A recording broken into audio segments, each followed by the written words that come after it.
నమస్కారం. నాగర్ కర్నూలు జిల్లా ఊర్కొండ మండలంలోని ఊర్కొండపేట శివారులోని ఆంజనేయ స్వామి ఆలయం అక్కడ జరిగినటువంటి ఒక దుర్మార్గమైన ఘటన. కొంతమంది నీచులు దాదాపుగా ఒక 8 మంది అంట. వీళ్ళు సామూహిక అత్యాచారానికి పాల్పడ్డారు ఒక యువతిపై. ఇంత ఘోరమైనటువంటి ఘటన జరగటం, దీని వెనుక ఉన్నటువంటి కారణాలు ఇవన్నీ కూడా మనం మాట్లాడుకోవాల్సిన అవసరం ఎంతైనా ఉంది. కేవలం ఇక్కడ ఈ 8 మంది రాక్షసులు ఎవరైతే ఉన్నారో వాళ్ళని ఫోకస్ చేసి వాళ్ళని ఎన్కౌంటర్ చేయాలి, వాళ్ళకి యావజ్జీవ కారాగార శిక్ష వేయాలి అని మాట్లాడతామా?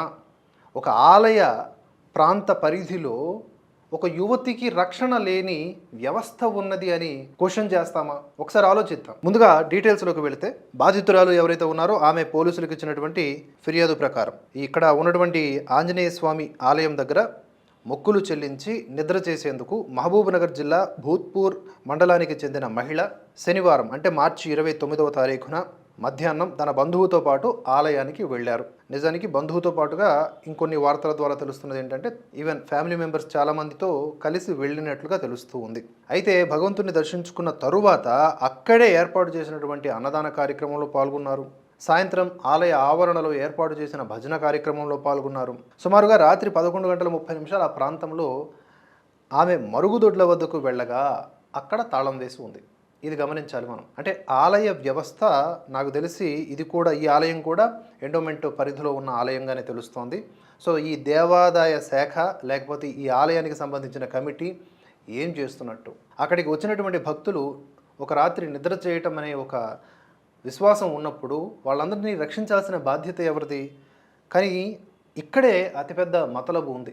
అక్కడ తాళం వేసి ఉంది. దాంతో ఏం చేసింది బాధితురాలు?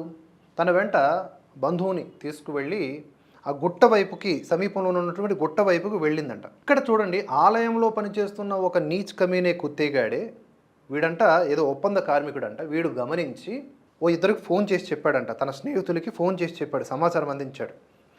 ఆలయం సమీపంలో వాళ్ళు మద్యం సేవిస్తూ ఉన్నారంట. సో వీళ్ళు మొత్తం కలిపితే ఒక 6-7.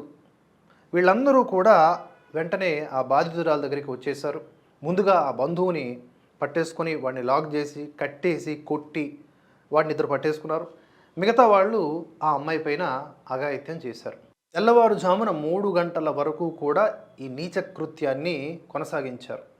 దారుణంగా కొట్టారు.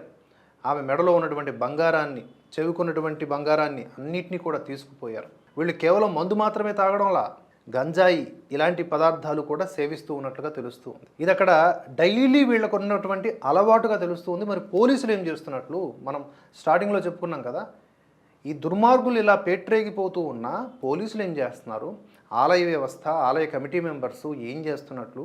అక్కడ మరుగుదొడ్ల సౌకర్యం కూడా లేకుండా ఈ యొక్క భక్తులు ఇచ్చేటటువంటి డబ్బులను మాత్రమే తీసుకుంటారు, కానీ వారికి ఏమాత్రం రక్షణ కల్పించరా? ఇక్కడ చూడండి ఎంత దుర్మార్గంగా ఘటన జరిగిందో.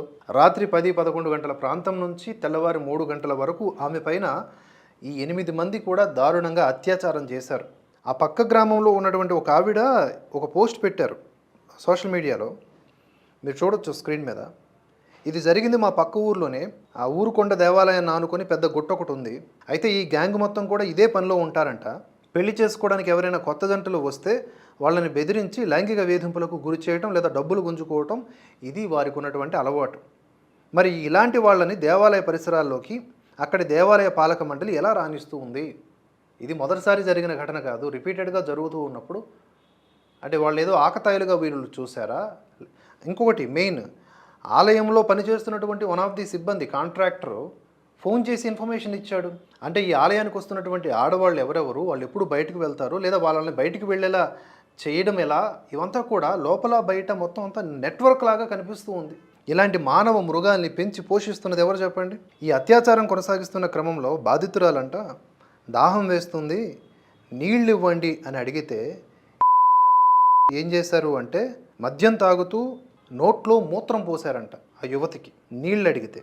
అంతేకాకుండా మద్యం అయిపోతే మళ్ళీ ఇంకొక ఎవరికో ఫోన్ చేసి ఫోన్పేలో డబ్బులు కొట్టి మళ్ళీ మందు తెచ్చుకొని తాగుతూ ఈ దుర్మార్గానికి ఒడిగట్టారు. అయితే ఈ మహిళ తన శక్తినంతటినీ కూడదీసుకొని ఆ బంధువు వద్దకు వచ్చి అతడి కట్లు, చేతులకు ఉన్నటువంటి కట్లు ఇప్పి అతడిని కాపాడి ఉదయం 7 గంటలకు ఊర్కొండ పోలీస్ స్టేషన్లో ఫిర్యాదు చేశారు. తొలుత ఫిర్యాదు చేయడం ఎందుకు, పరువు పోతుంది అని అందరిలాగానే ఆమె ఆలోచించారు. ఇంతకు ముందు ఘటనలు రాకపోవడానికి కారణం కూడా ఇదే. వాళ్ళు రిపీటెడ్గా క్రైమ్స్ చేయడానికి గల కారణం కూడా ఇదే. ఎందుకంటే పరువు పోతుంది అని చెప్పేసి ఎవరు ముందుకు రారు. దాంతో వీళ్ళు చాలా యథేచ్ఛగా కొనసాగించారు ఈ దుర్మార్గాన్ని. అయితే యువతి ఇచ్చినటువంటి ఫిర్యాదు మేరకు ఎవరైతే ఈ అత్యాచారానికి పాల్పడ్డారో వాళ్ళని ఎవరిని వదలబోము, వారిపైన కఠిన చర్యలు తీసుకుంటాము అని చెప్పి నాగర్ కర్నూలు జిల్లా ఎస్పీ గైక్వాడ్ వైభవ్ రఘునాథ్ తెలిపారు. సంఘటనా స్థలాన్ని ఏఎస్పీ రామేశ్వర్, కల్వకుర్తి సిఐ నాగార్జునులతో కలిసి ఆయన గడిచిన సోమవారం పరిశీలించారు. కేసు నమోదు చేసుకొని దర్యాప్తు చేపడుతున్నారు. ఇప్పటికైతే ఒక 6గురిని పట్టుకున్నారు. ఒక 2 ఇంకా ఎక్కడో ఉన్నారంట, వాళ్ళను కూడా పట్టుకునే అవకాశం ఉంది. వీళ్ళందరినీ కూడా జీవిత ఖైదు చేయాలి, లేదా ఎన్కౌంటర్ చేయాలి, లేదా ఉరిశిక్ష వేయాలి అనే అంత డిమాండ్స్ మనకి సోషల్ మీడియాలో వినిపిస్తూ ఉన్నాయి. కానీ ఆలయ సిబ్బంది కూడా దీంట్లో ఇండైరెక్ట్గా భాగం పంచుకున్నట్లే. ఏం వాళ్ళకి కళ్ళు కనిపించట్లేదా?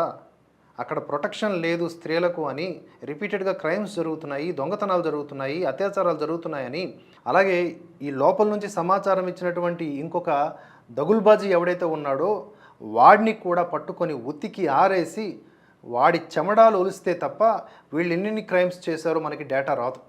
వీడి ఇన్ఫర్మేషన్ అందించడం బట్టే కదా. అంటే ఎంత క్రైమ్ మెంటాలిటీ మనుషుల్లో పెరిగిపోతుందో చూడండి. అది ఒక ఆలయం, అందులో ఆంజనేయ స్వామి ఆలయం అన్న భయమూ లేదు. ఇక్కడ మనం మతాల గురించి మాట్లాడుకోవాలంటే వీళ్ళందరూ మోస్ట్లీ కూడా హిందువులే. ఈ అత్యాచారానికి పాల్పడిన వాళ్ళు హిందువులే. మతం కోణంలో చూడాల్సిన అవసరం లేకపోయినా చెప్తున్నా. ఇంత ఉన్మాదపూరితంగా వ్యవహరించింది ఈ దుర్మార్గులు. వీళ్లకు విలువలు లేవు, దేవుడంటే భయం లేదు, సిస్టమ్ మీద రెస్పెక్ట్ లేదు, కాబట్టి ఇంత తెగించారు. అటు చూసుకుంటే ఆలయ కమిటీ కానీ, ఆలయంలో ఉన్నటువంటి అధికారులు కానీ వాళ్ళకి అసలు ఏ పట్టింపు లేదు, మరుగుదొడ్ల సౌకర్యమే లేదు. ఇక పోలీసులు గంజా ఎక్కడ విచ్చలవిడిగా తీసుకుంటున్నారంట యువత. మరి డ్రైవ్స్ కొనసాగిస్తున్నారా లేదా, అరెస్టులు చేస్తున్నారా లేదా, విపరీతంగా బానిసలు అయిపోయిన వాళ్ళందరినీ కౌన్సిలింగ్కి పంపిస్తున్నారా లేదా, ఇవన్నీ తెలియదు. ఇప్పుడు ఈ ఘటన జరిగింది, మర్చిపోతాం, మళ్ళీ ఇంకో ఘటన జరుగుతుంది, అంతే ఇంకా మన బతుకు. మొన్న శనివారం ఈ ఘటన జరిగిందా? మార్చి 31వ తారీఖు గడిచిన సోమవారం మరొక ఘటన జరిగింది హైదరాబాద్లో. ఇదైతే మరీ దారుణం. ఓ విదేశీ యువతి పైన కొందరు యువకులు గ్యాంగ్ రేప్ చేశారు. పహాడీ షరీఫ్ పిఎస్ పరిధిలో ఈ దారుణం చోటు చేసుకుంది. జర్మనీకి చెందినటువంటి ఓ యువతి నగరాన్ని సందర్శించేందుకు హైదరాబాద్ వచ్చిందంట. మీర్పేట మందమల్లమ్మ సెంటర్ వద్ద గత రాత్రి ఒంటరిగా రోడ్డుపై నడుచుకుంటూ వెళ్తున్నారు. ఆమెను చూసినటువంటి కొందరు దుర్మార్గులు, కామాంధులు తాము లిఫ్ట్ ఇస్తామని యువతిని నమ్మించారు. వారి మాటలు నమ్మినటువంటి బాధితురాలు కారులో ఎక్కింది. అనంతరం ఆమెను పహాడీ షరీఫ్ శివారు ప్రాంతానికి తీసుకువెళ్ళిపోయారు. మరి పోలీసులు పెట్రోలింగ్ లాంటివి ఏమైనా చేయరా? చేసి ఉంటే కనుక ఇలాంటి దుర్మార్గం జరిగేది కాదు కదా. కారులోనే యువకులు ఒక్కొక్కరుగా వంతుల వారీగా బాధితురాలిపై అత్యాచారానికి పాల్పడ్డారు. మొత్తం 3 యువకులు ఆమెపై అఘాయిత్యానికి పాల్పడ్డారు. ఇది చదువుతుంటేనే నా ఒళ్ళంతా హూనమైపోతున్న భావన కలుగుతోంది. అనంతరం ఘటన జరిగిన నిర్మానుష్య ప్రాంతంలోనే ఆమెను వదిలేసి పరారైపోయారు. ఘటన జరిగిన కాసేపటికి ఆ యువతి తేరుకొని పోలీస్ స్టేషన్కి వెళ్ళింది. జరిగిన విషయాన్ని చెప్పి ఫిర్యాదు చేసింది.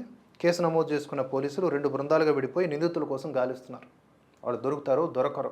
ఇలా మనం చూసుకుంటే వెస్ట్ బెంగాల్లో ఆర్జేకర్ హాస్పిటల్లో జరిగిన ఘటన, వైద్యురాలపై జరిగిన దాడి చూసాం కదా. అది కావచ్చు, నిర్భయ ఘటనను మొదలుకొని ఎన్నెన్నో జరుగుతూనే ఉన్నాయి. ఒక్క దానిపైన కూడా సమగ్ర విచారణ, ఎవరైతే దోషులు ఉన్నారో వారికి శిక్ష పడిన దాఖలాలు లేవు. ఎక్కడో ఒక 20 డెకేడ్కి ఒకసారి అన్నట్లుగా జరుగుతూ ఉంటుంది. మరి చట్టం అంటే ఎవరికి భయం ఉంటుంది? పోలీసులు అంటే ఎవరికి భయం ఉంటుంది? ఇన్ని కోణాల్లో మనకి ఇక్కడ లోపాలు కల్పిస్తూ ఉన్నాయి. ఇన్ని లోప్ హోల్స్ నడుమ ఈ క్రైమ్ మెంటాలిటీ ఉన్నటువంటి నీచులు పేటరేగిపోరా? ఇంకా ఎప్పటికీ ఈ సమాజంలో ఆడవాళ్ళు స్వేచ్ఛగా హాయిగా బ్రతకగలుగుతారు చెప్పండి? ఒకసారి ఆలోచించండి.